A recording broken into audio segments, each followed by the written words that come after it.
नमः संस्कृताय छात्रा, मैं मधुर भारद्वाज हाजिर हूँ एक बार फिर से नई वीडियो के साथ।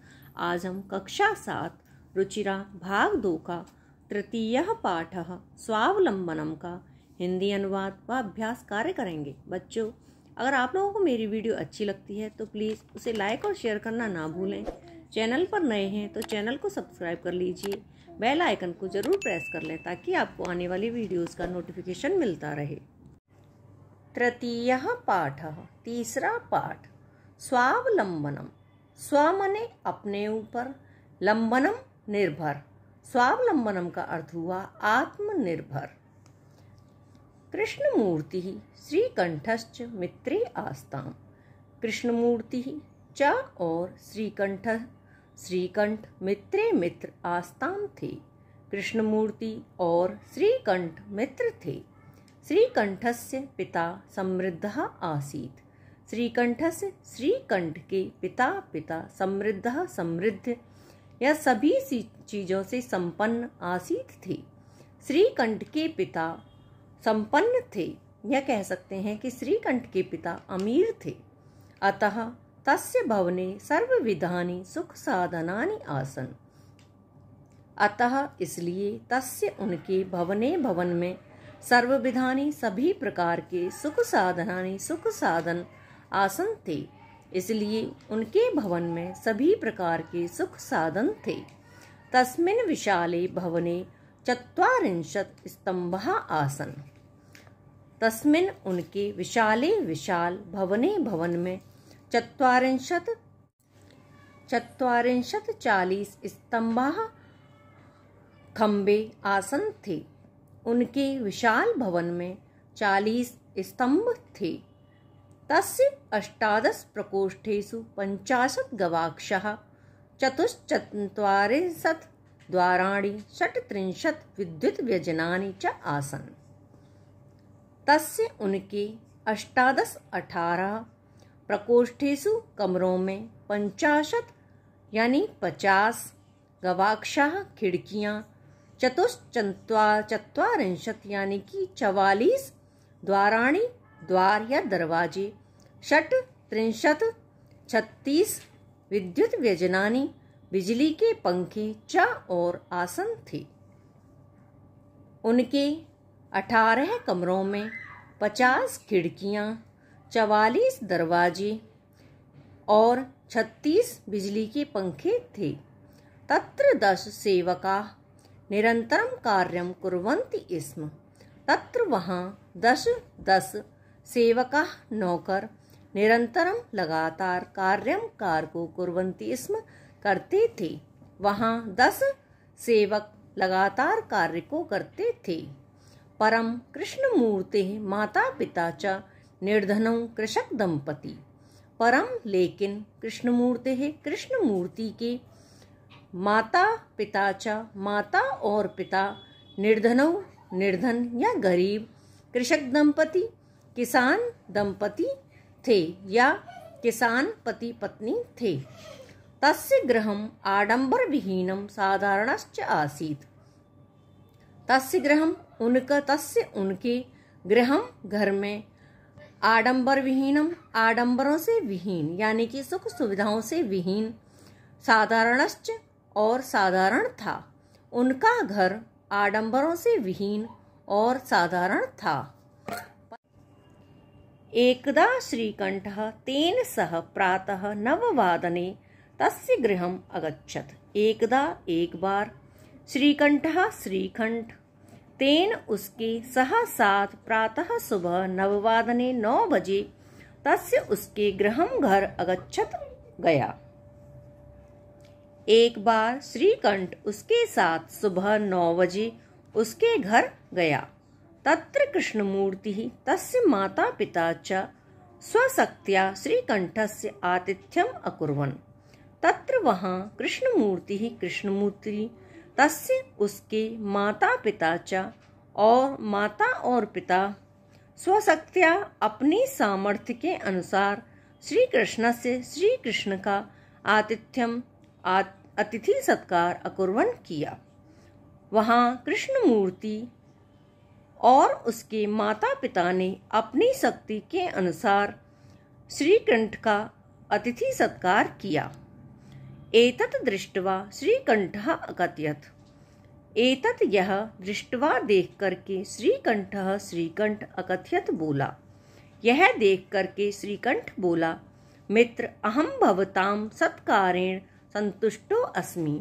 मित्र मित्र अहम मैं भवताम आपके सत्कारेण सत्कार से संतुष्टो अस्मि संतुष्ट हूँ। मित्र मैं आपके सत्कार से संतुष्ट हूँ। केवलम इदम एव मम दुखम यत् तव गृहे एको अपि भृत्यः नास्ति। केवलम केवल इदम एव यह ही मम मुझे दुखम दुख है यत् कि तब तुम्हारे गृहे घर में एको अपि एक भी भृत्यः नौकर नास्ति नहीं है। केवल यह ही मुझे दुख है कि तुम्हारे घर में एक भी नौकर नहीं है। मम सत्काराय भवताम बहु कष्टम जातम। मम मेरे सत्काराय सत्कार के लिए भवताम आपको बहु बहुत कष्टम कष्ट जातम हुआ। मेरे सत्कार के लिए आपको बहुत कष्ट हुआ। मम गृहे तु बहवः कर्मकराः सन्ति। मम मेरे गृहे घर में तो बहवः बहुत सारे कर्मकराः मतलब कार्य करने वाले सन्ति हैं। मेरे घर में तो बहुत सारे कार्य करने वाले हैं। तदा कृष्णमूर्ति अवदत्। तदा तब कृष्णमूर्ति अवदत् बोला। तब कृष्णमूर्ति बोला, मित्र मम अपि अष्टौ कर्मकराः सन्ति। मित्र मम अपि मेरे भी अष्टौ 8 कर्मकराः सन्ति कार्य करने वाले हैं या सेवक हैं। मित्र मेरे भी 8 सेवक हैं। ते च 2 पादौ 2 हस्तौ 2 नेत्रे। ते वे च और 2 पादौ 2 पैर 2 हस्तौ 2 हाथ 2 नेत्रे 2 आँखें। वे हैं 2 पैर 2 हाथ 2 आँखें। 2 श्रोत्रे इति और 2 कान हैं। एते प्रतिक्षणम मम सहायका। एते ये प्रतिक्षणम हर पल मम मेरे सहायक हैं। ये हर समय या हर पल मेरे सहायक हैं। किंतु तव भृत्यः सदैव सर्वत्र च उपस्थिताः भवितुं न शक्नुवन्ति।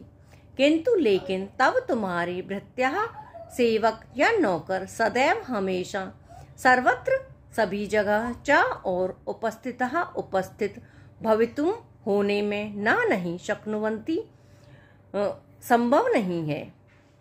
किंतु तुम्हारे सेवक हमेशा और सभी जगह उपस्थित होने में समर्थ नहीं है या सभी जगह उपस्थित नहीं हो सकते हैं। त्वं तु स्वकार्याय भृत्याधीनः। तू तो स्वकार्याय अपने काम के लिए भृत्याधीनः सेवकों की अधीन हो या सेवकों पर निर्भर हो। तुम तो अपने कार्य के लिए सेवकों पर निर्भर हो। यदा यदा ते अनुपस्थिताः तदा तदा त्वं कष्टम अनुभवसि। यदा यदा जब जब ते वे अनुपस्थित हों तदा तदा तब तब तुम कष्ट का अनुभव करते हो। जब जब वे अनुपस्थित होते हैं तब तब तुम कष्ट का अनुभव करते हो। स्वावलंबने तु सर्वदा सुखम एव। स्वावलंबन आत्मनिर्भर तो सर्वदा हमेशा सुखम एव सुख ही है। आत्मनिर्भर तो हमेशा सुख ही है। न कदापि कष्टम भवति। नहीं कदापि कभी भी कष्ट भवति होता है। आत्मनिर्भर को तो न कभी भी कष्ट होता है। श्रीकंठः अवदत्। श्रीकंठ बोला, मित्र तव वचनानि श्रुत्वा मम मनसि महती प्रसन्नता जाता। मित्र तब तुम्हारे वचनों को श्रुत्वा सुन करके मम मेरा मनसी मन महती बहुत ही प्रसन्न जाता हुआ। मित्र तुम्हारे वचनों को सुन करके मेरा मन बहुत ही प्रसन्न हुआ। अधुना अहम अपि स्वकार्याणि स्वयं एव कर्तुम इच्छामि। अधुना अब से अहम अपि मैं भी स्वकार्याणि अपने कार्यों को स्वयं एव खुद ही कर्तुम करने की इच्छा करता हूँ। आज से मैं भी अपने कार्यों को खुद ही करने की इच्छा रखता हूँ। भवतु सार्धद्वादशवादनम् इदम्। भवतु अच्छा 12:30 12:30 इदम 12:30 बज गए हैं। सांप्रतम गृहम चलामि। अच्छा अब मैं घर चलता हूँ। शुरू करते हैं अभ्यास कार्य। प्रश्न नंबर 1 है उच्चारणम कुरुत। उच्चारण करो।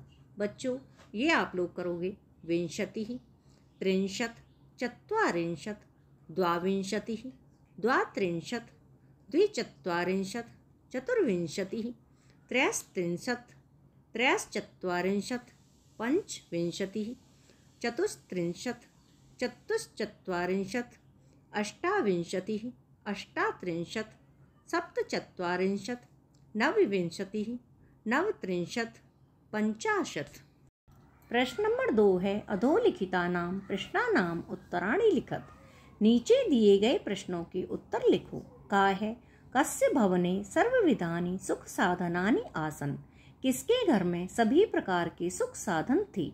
तो यहाँ पर जो कस्य है यह पुल्लिंग का षष्ठी विभक्ति एकवचन है। उत्तर आएगा श्रीकंठस्य भवने सर्वविधानि सुख साधनानि आसन। श्रीकंठ के भवन में सभी प्रकार के सुख साधन थे। खा है कस्य गृहे कोऽपि भृत्यः न अस्ति। किसके घर में कोई भी नौकर नहीं है। तो यहाँ पर कस्य जो है यह भी पुल्लिंग षष्ठी विभक्ति एकवचन है। उत्तर आएगा कृष्णमूर्तेः गृहे कोऽपि भृत्यः न अस्ति। कृष्णमूर्ति के घर में कोई भी नौकर नहीं है। गा है श्रीकंठस्य आतिथ्यम के अकुर्वन्। श्रीकंठ का अतिथि सत्कार किसने किया। तो यहाँ पर जो ये के है यह पुल्लिंग का प्रथमा विभक्ति द्विवचन है। उत्तर आएगा श्रीकंठस्य आतिथ्यम तस्य माता पिता च अकुर्वन्। श्रीकंठ का अतिथि सत्कार उसके माता और पिता ने किया। कहा है सर्वदा कुत्र सुखम। हमेशा सुख कहाँ होता है। तो यहाँ पर जो ये कुत्र है यह सप्तमी विभक्ति एकवचन है। उत्तर आएगा सर्वदा स्वावलंबने सुखम। हमेशा आत्मनिर्भर होने में ही सुख है। णा है श्रीकंठः कृष्णमूर्ते गृहं कदा अगच्छत्। श्रीकंठ कृष्णमूर्ति के घर कब गया। तो यहाँ पर जो ये कदा है यह भी सप्तमी विभक्ति एकवचन आएगा। उत्तर आएगा श्रीकंठः कृष्णमूर्तेः गृहं प्रातः 9 अगच्छत्। श्रीकंठ कृष्णमूर्ति के घर सुबह 9 बजे गया। चाहे कृष्णमूर्तेः कति कर्मकराः सन्ति। कृष्णमूर्ति के कितने नौकर हैं या कितने कार्य करने वाले हैं। उत्तर आएगा कृष्णमूर्तेः 8 कर्मकराः सन्ति। कृष्णमूर्ति के 8 कर्म करने वाले हैं या 8 नौकर हैं। प्रश्न नंबर 3 है चित्राणि गणयित्वा तदतः संख्यावाचक शब्दम लिखत। चित्रों को गिन करके उसके बाद संख्यावाचक शब्द लिखो। पहले चित्र में 18 घड़े हैं तो लिखा जाएगा 18 घटानि। दूसरे चित्र में 21 आम हैं आएगा 21 आम्राणि। तीसरे चित्र में 15 गेंदें हैं तो आएगा 15 कंदुकानि। अगले में 36 मोमबत्तियां हैं तो आएगा 36 सिक्तवर्तिकानि। अगले चित्र में 24 कैंची हैं आएगा 24 कर्तरिकाः। अगले चित्र में 33 पत्ते हैं तो आ जाएगा 33 पत्राणि। प्रश्न नंबर 4 है मंजूषातः अंकानां कृते पदानि चिनुत। बॉक्स में दिए गए अंकों के पदों को चुन करके लिखो। पहला है 28। 28 का संस्कृत होगा अष्टाविंशति। दूसरा है 27। 27 का होगा सप्तविंशति। 30 का 63। 31 का 1 33। 24 को संस्कृत में बोलते हैं चतुर्विंशति। 40 को 40 50 50 को बोलेंगे 50। प्रश्न नंबर 5 है, चित्रम दृष्ट्वा मंजूषातः पदानि च प्रयुज्य वाक्यानि रचयत। चित्र को देख करके और मंजूषा से पदों का प्रयोग करके वाक्यों की रचना कीजिए। पहले चित्र में एक किसान खेत को जोत रहा है, तो इसका बनेगा एषः कृषकः क्षेत्रम कर्षति। यह किसान खेत को जोतता है। दूसरे चित्र में 2 किसान हैं और वो खुदाई का काम कर रहे हैं, तो बनेगा एतौ कृषकौ खनन कार्यम कुरुतः। ये 2 किसान खोदने का कार्य कर रहे हैं। तीसरे चित्र में बहुत सारे किसान हैं और वो चावल को बो रहे हैं, तो आएगा एते कृषकाः धान्यम रोपयन्ति। ये किसान धान को रोपते हैं। प्रश्न नंबर 6 है, अधोलिखितान समयवाचकान अंकान पदेषु लिखत। नीचे दिए गए समयवाचक अंकों को पदों में लिखो। जैसे कि 10:30 बजे दिया है, इसमें गलत दे रखा है, 12:30 नहीं होता है, आएगा 10:30। सार्ध मतलब साढ़े और दशवादनम 10 बजे, 10:30 बजे। 7 बजे को लिखेंगे सप्तवादनम, 2:30 बजे को सार्धद्विवादनम, 11 बजे को एकादशवादनम, 4:30 बजे को सार्धचतुर्वादनम। सार्ध मतलब साढ़े और चतुर्वादनम 4 बजे।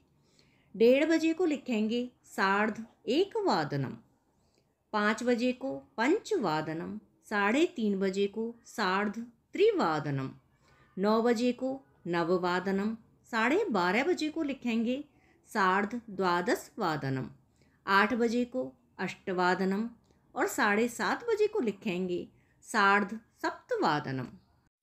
प्रश्न नंबर 7 है, मंजूषातः पदानि चित्वा रिक्त स्थानानि पूरयत। मंजूषा से पदों को चुन करके रिक्त स्थानों की पूर्ति कीजिए। का है डैश ऋतवः भवन्ति। इसमें आएगा षड् ऋतवः भवन्ति, 6 ऋतुएं होती हैं। खा है मासः डैश भवन्ति, महीने में होते हैं, तो इसमें आएगा महीने कितने होते हैं 12, आएगा द्वादश, महीने 12 होते हैं। गा है एकस्मिन् मासे डैश अथवा डैश दिवसः भवन्ति। इनमें आएगा 63 और 63। एक महीने में 30 अथवा 31 दिन होते हैं। घा है फरवरी मासे सामान्यतः डैश दिनानि भवन्ति। इसमें आएगा 28। फरवरी महीने में सामान्यतः 28 दिन होते हैं। णा है मम शरीरे डैश हस्तौ स्तः। इसमें आएगा द्वौ, मेरे शरीर में 2 हाथ हैं।